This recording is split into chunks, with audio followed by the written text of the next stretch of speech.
नमस्कार, शोभा पोटे ब्लॉग्समध्ये आपले खूप खूप मनापासून स्वागत।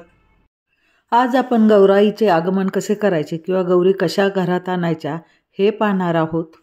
ज्येष्ठा गौरीचे पूजन स्त्रिया अखंड सौभाग्य आणि समृद्धीसाठी करतात। ज्येष्ठा गौरीला लक्ष्मी देवीचे रूपही मानले जाते, त्यामुळे या पूजनाला विशेष महत्त्व आहे। हा सण कुटुंबात आनंद आणि समृद्धी घेऊन येतो। भाद्रपद महिन्यातील गणेश चतुर्थीला गणपतीचे आगमन होते आणि त्यानंतर लगेचच गणेश मातेचे म्हणजे पार्वतीचे ज्येष्ठा गौरीचे अनुराधा नक्षत्रावर आगमन होते। ज्येष्ठा नक्षत्रावर पूजन केले जाते आणि मूळ नक्षत्रावरती विसर्जन केले जाते। तर 2025 साली ज्येष्ठा गौरीचे आगमन कधी, पूजन कधी आणि विसर्जन कधी, मुहूर्त आपण सांगणार आहोत। तसंच ज्येष्ठा गौरी आणताना कशा आणाव्यात, कुठून आणावेत, ज्येष्ठा गौरीचे आगमन कसे करावे, पूजन कसे करावे, ज्येष्ठा गौरी घरामध्ये घेताना किंवा गौरी घरामध्ये घेताना काय म्हणावे, तिची पूजा कशी करावी, या सर्व गोष्टी या व्हिडिओमध्ये सविस्तरपणे सांगितलेल्या आहेत। त्यामुळे व्हिडिओ शेवटपर्यंत पहा। तसंच सातारा विभागामध्ये ज्याप्रमाणे ज्येष्ठा गौरींचे आगमन केले जाते त्याचप्रमाणे मी इथे सांगणार आहे। तरी तुम्ही तुमच्या कुलाचाराप्रमाणे, रीतिरिवाजाप्रमाणे ज्येष्ठा गौरींचे आगमन करावे। यावर्षी म्हणजे 2025 मध्ये 27 सप्टेंबरला श्री गणेशाचे म्हणजे गणपती बाप्पाचे आगमन होईल आणि त्यानंतर बरोबर चौथ्या दिवशी म्हणजेच 31 ऑगस्टला ज्येष्ठा गौरीचे आवाहन किंवा आगमन केले जाईल। ज्येष्ठा गौरी आगमनाचा मुहूर्त सूर्योदयापासून सायंकाळी 5:25 आहे। त्या काळात ज्येष्ठा गौरीचे आगमन करावे। पहिल्या दिवशी गौराईला भाजी भाकरीचा नैवेद्य दाखवला जातो। दुसऱ्या दिवशी म्हणजे सोमवारी 1 सप्टेंबरला ज्येष्ठा गौरीचे ज्येष्ठा नक्षत्रावरती गौरी पूजन केले जाईल। गोडाचा किंवा पुरणपोळीचा नैवेद्य दाखवला जातो। दिवाळीचे सर्व पदार्थ केले जातात आणि तो नैवेद्य दाखवला जातो। त्याचप्रमाणे सवाष्ण्याला बोलवून हळदी कुंकू केलं जातं। तिसऱ्या दिवशी म्हणजेच मंगळवार दिनांक 2 सप्टेंबरला ज्येष्ठा गौरीचे विसर्जन केले जाईल। सूर्योदयापासून रात्री 9:50 पर्यंतचा मुहूर्त आहे। या दिवशी दही भात आणि करंजीचा नैवेद्य दाखवला जातो।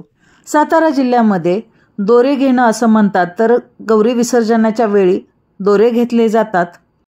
गौराईचे आगमन कसे करावे किंवा गौरी घरात कशा आणाव्या हे पाहू। घराची स्वच्छता करावी। गौरी तुळशी जवळून घरात आणाव्या म्हणजे बाहेरून आत आणाव्यात। तर सुरुवातीला सुपामध्ये ब्लाऊज पीस अंतरलेला आहे आणि गौराईचे मुखवटे त्यावर ठेवलेले आहेत। गौराईच्या डोक्यावरती ब्लाऊज पीस घातलेला आहे आणि समोर पानाचे विडे, सुपारी ठेवलेले आहे। त्याचप्रमाणे दूध साखरेचा नैवेद्य ठेवलेला आहे।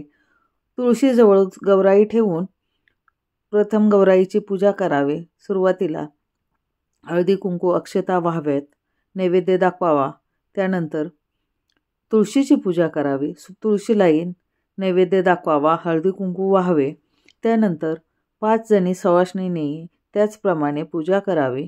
5 सवाष्ण असतील तर 5 सवाष्णीने करू शकता किंवा 2 सवाष्णीने किंवा अगदीच कोण नसेल तर एकटीने केले तरीही चालेल।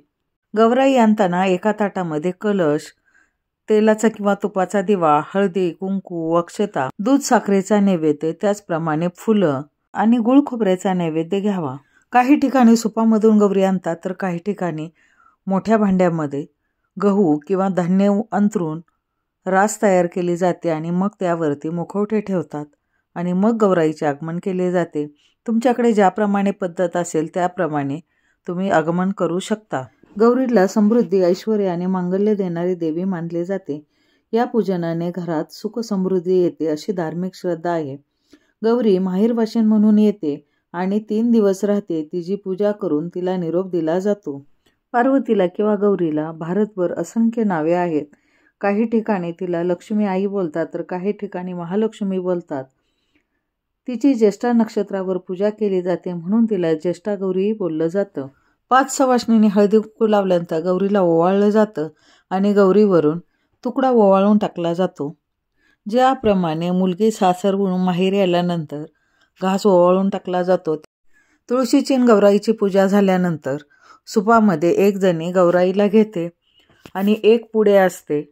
त्याच आधी कुंकवाची पावलं उठवण्यासाठी ताट तयार करून ठेवलेलं असतं। गौराईच्या अंगावर अक्षता टाकत एक सवाष्ण म्हणते, आल्या आल्या गौराई कशाच्या पावली, जिने गौराई घेतलेली आहे ती म्हणते, आल्या आल्या गौराई, धनधान्याच्या पावली, सुखसमृद्धीच्या पावली, शांतीच्या पावली, आरोग्याच्या पावली, ऐश्वर्याच्या पावली, मुलाबाळांच्या पावली, दूध दुभत्याच्या पावली, समृद्धीच्या पावली. आपापल्या परंपरेप्रमाणे घराच्या उंबरठ्यातून आत आणताना जिच्या हातात गौरी असतील त्या बाईचे पाय दुधाने व पाण्याने धुतात आणि त्यावर कुंकवाचे स्वस्तिक काढतात. घराच्या दरवाजापासून ते जिथे गौरी बसवायच्या आहेत त्या जागेपर्यंत लक्ष्मीच्या पायांचे ठसे उमटवत गौरीचे मुखवटे आणतात. त्यावेळी ताटचमच्याने किंवा घंटेने आवाज करत वाजत गाजत गौराईचं आगमन केलं जातं. सोबतच ज्या स्त्रिया असतात त्या गौराईवरती किंवा गौराईच्या मुखवट्यावरती अक्षता टाकतात. दारात आल्यानंतर घरातील जी सुवासिनी असते ती गौराईचं स्वागत करते. तिने गौराई घेतलेले आहे तिच्या पायाचं पूजन केलं जातं, म्हणजे पादपूजन केलं जातं. पायावर पाणी वाहून, दूध वाहून, हळदी कुंकू वाहिलं जातं. त्यानंतर गौराईची हळदी कुंकू अक्षता वाहून ओवाळलं जातं आणि पूजा केली जाते. उंबऱ्यावर धान्यानं भरलेलं माप असतं ते ओलांडत घरात आणलं जातं. गौराईची स्थापना करण्यापूर्वी गौराईला घरातील समृद्धी, दूधदुभत्यांची जागा इत्यादी गोष्टी दाखवण्याची प्रथा आहे. तेथे त्यांचे आशीर्वाद मिळून ऐश्वर्य नांदो अशी प्रार्थना करतात. काही ठिकाणी लोक तेरड्याची रोपे एकत्र बांधून त्यांची प्रतिमा बनवतात व तिच्यावर मातीचा मुखवटा चढवतात. त्यानंतर मूर्तीला साडी नेसवून दागदागिन्यांनी सजवतात. ज्याप्रमाणे तुमच्या विभागामध्ये पद्धत आहे किंवा कुलाचार आहे त्याप्रमाणे तुम्ही गौरीचे आवाहन, पूजन आणि विसर्जन करू शकता. वेळात वेळ काढून व्हिडिओ पूर्णपणे पाहिल्याबद्दल धन्यवाद. पुन्हा भेटू अशाच नवीन व्हिडिओमध्ये. तोपर्यंत bye bye. Take care. Gauri गणपतीच्या खूप खूप हार्दिक शुभेच्छा.